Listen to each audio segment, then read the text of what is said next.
मतलब की दुनिया है, मतलब के लोग, मतलब की दुनिया है, मतलब के लोग। सोचा ना समझा, प्यार का ले लिया रोग। छोड़ेंगे ना साथ तेरा, ये तो सभी बोल लेते हैं कि छोड़ेंगे ना साथ तेरा, ये तो सभी बोल लेते हैं। मगर सच तो ये है कि मतलब निकल गया तो वही लोग साथ छोड़ देते हैं, साथ छोड़ देते हैं।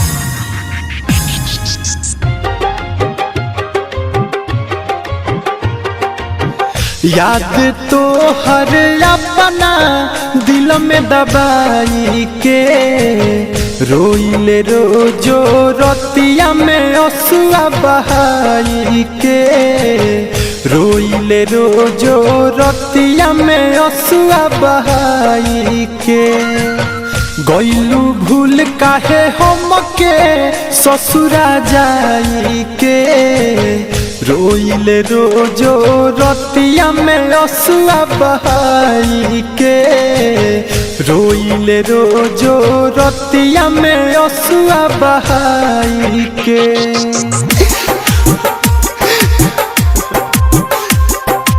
Mixed by Aditya Recording Studio, Gopalganj।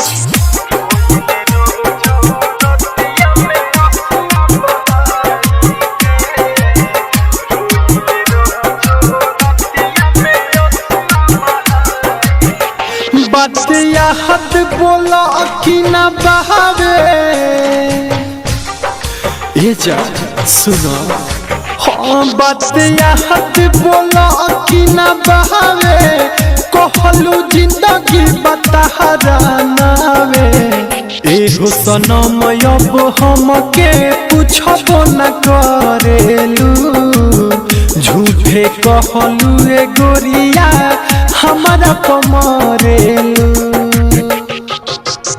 चल जालू रोज सपना में तू तो सताई के रोइले रोजो रतिया में असुआ बहाई के रोइले रोजो रतिया में असुआ बहाई के।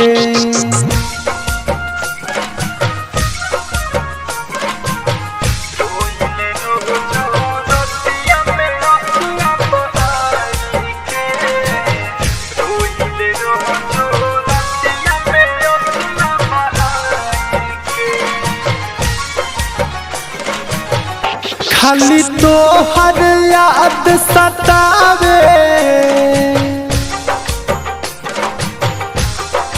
हो खाली तो हर याद सतावे अब तो कुछ दिल के न भावे गोरिया तू से सनाथ के साथ में चल गइलू होला नहीं विश्वास कि केतना बदल गइलू